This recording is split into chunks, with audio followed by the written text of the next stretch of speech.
Fylde Coast Radio. This is your community radio station.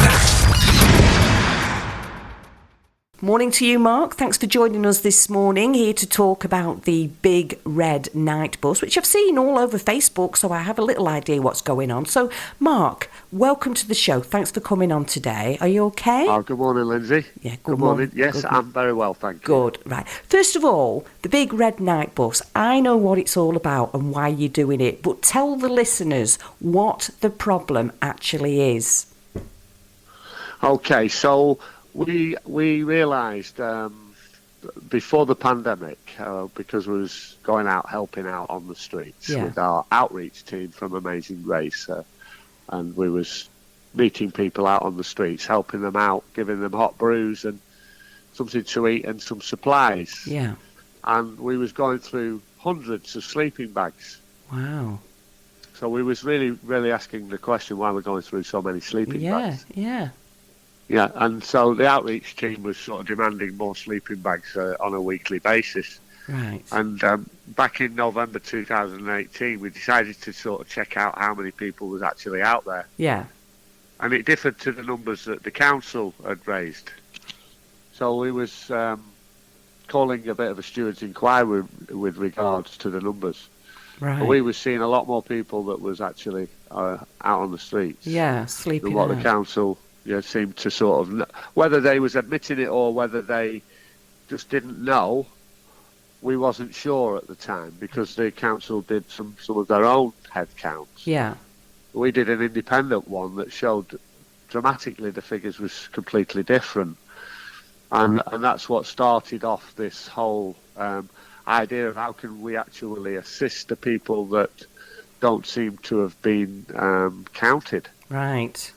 So basically, this is where the system seemed to fail. Yeah, so it seems like the system is seeing the problem one way. They're seeing it's actually not a major thing, whereas you're saying you were going through hundreds of sleeping bags, doing your own head count, and the figures for the homeless were a lot higher than the council was saying, whether, like you say, whether it was a miscount or whatever the reason. So the problem was a lot bigger then.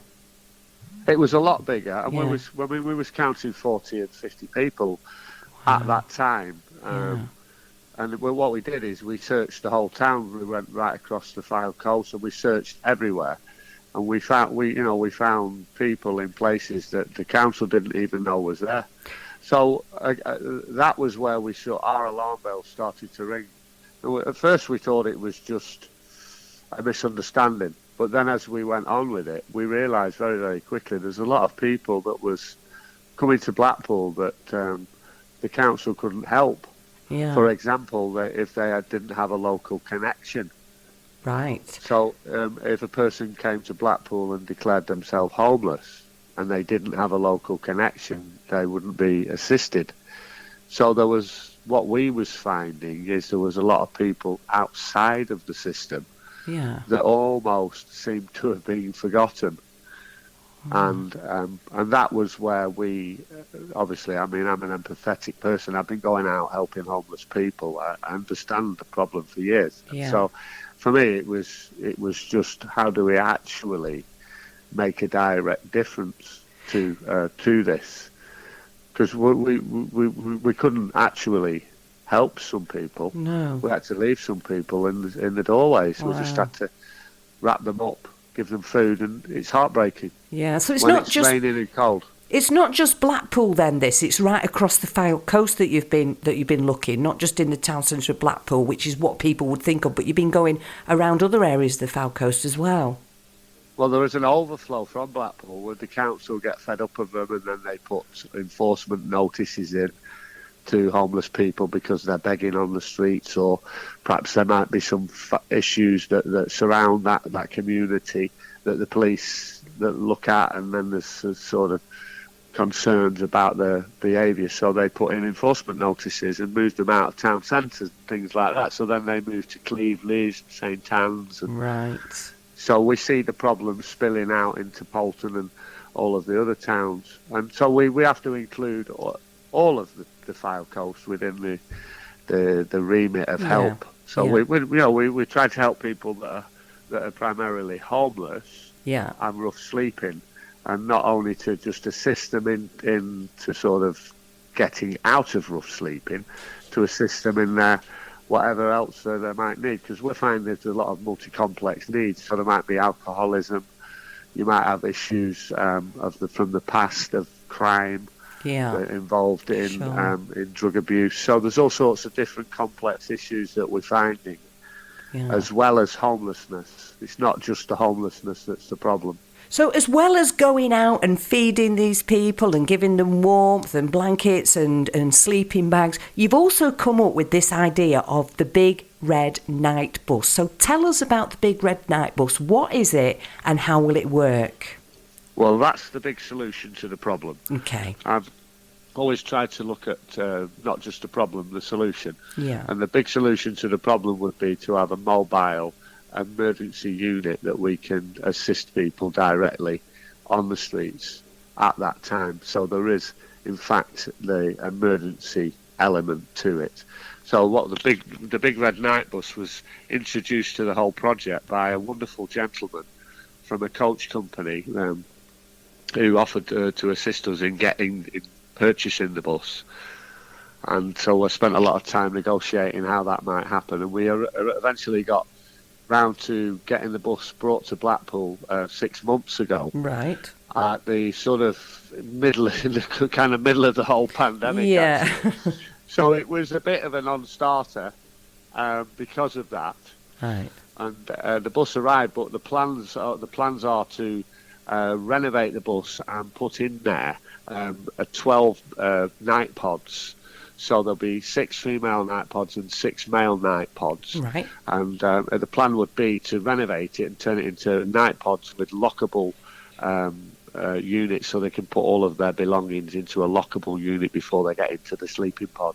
Right. Yeah, so the idea would be that we just give people 24 hours of assistance. Yes. Where they get to have a good night's sleep, something to eat, clean clothes and a shower, and then steered and directed and signposted into the assistance that they might need. So we're going to give 2 nights emergency stay. Yeah. And within them 2 nights, we feel that we have enough time to direct that individual, male or female, into the right services. So that's the important bit, isn't it? They're not just getting somewhere to sleep, it's also providing them with signposts of where they can go to get some assistance and try and hopefully get themselves out of the situation, which is one of the key points of it, really, isn't it? It is, and there's a lot to be said about we don't speak enough about sleep deprivation and homeless people. There's a massive element to the mental health of sleep deprivation. You don't think straight. I know when I'm tired, I'm not very good at what I do. Yeah. So there's an issue around the sleep deprivation. What we try to do is give individuals a couple of nights of real rest, where they're safe and they can think straight then after a couple of nights, and good food, good direction, good advice, most importantly, good advice. And then, we have already do this in a very smaller way, but not with a Big Red Night Bus. No. We do it in a smaller way with a little camper. Right. And so we individualise it and uniquely operate on that basis, where we go for a person-centred approach. Brilliant. And move them on into some kind of supported housing, or maybe shared accommodation, or whether that might mean that they go to rehab for a while first. Yeah. Lots of opportunities and doors that we can open for individuals, you see. Brilliant. So, where are you at now with the Big Red Night Bus? What's been done and what still needs to be done? And also, how can we help? Well, we're looking for lots of assistance in the area of renovation. So we're looking for skilled people that would be able to assist us with rewiring, joinery, electrical work, and pipes, plumbing. So pipes and wires is anybody who's skilled in pipes and wires, electrical work, plumbers and joiners. So the idea, we're going to be ripping it all out, which we've made a start on that, taking all the seats out. We want some people to come in and help us to rewire the whole thing from start to finish. We had the most amazing donation made to us a couple of days ago, which I just want to share with you. We got £10,000 off a local businessman. Right. And he's going to be our main sponsor.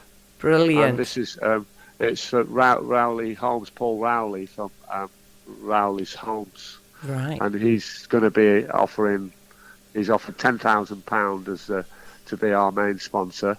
And That's so amazing. that's going to give us a really good start into sort of getting it to the first stage, which would be full renovation. We're looking to, over the next 6 to 12 weeks, to get it finished. So we need assistance in finances. We're looking for people to offer us labour, their time, and also parts. We need parts. Anybody who's got any skills in refurbishing buses or camper trucks.